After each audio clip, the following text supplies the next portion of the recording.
at a family gathering last month. I was sitting quietly in the living room when my son suddenly decided to make me the center of attention. He raised his voice and mocked me in front of everyone, pointing out little mistakes from the past and laughing as though they were jokes. But his words cut deep.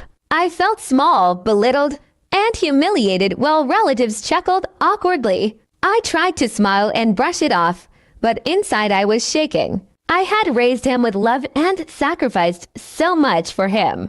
Yet here he was treating me like an object of entertainment. My heart hurt more than I could admit, and I wondered how he could do this to his own mother. The room was filled with uncomfortable silence after his outburst, and I thought maybe I should just excuse myself and walk away. But before I could even stand, a small voice broke through the tension. It was my granddaughter, his little girl, who had been sitting beside me the whole time. She looked at her father with innocent eyes and said, "Daddy, why are you being mean to Grandma? She always takes care of me and makes me happy. Don't you love her too?" Her words were simple, yet they struck harder than anything I could have ever said.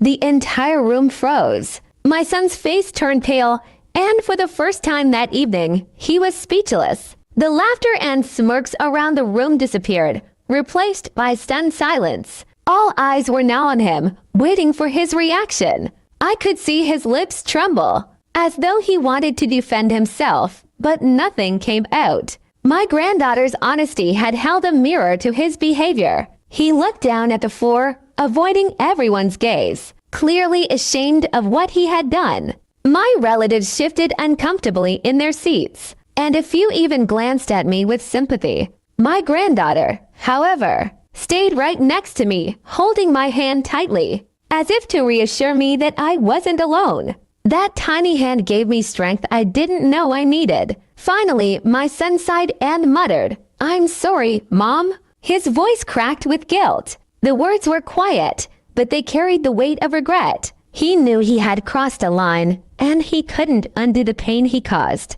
I didn't reply immediately. Instead, I stroked my granddaughter's hair and smiled at her, grateful that such truth and love could come from someone so young. She had defended me when I couldn't defend myself. Eventually, I told my son, respect is not something I should have to ask for. You owe me more than apologies, you owe me better behavior.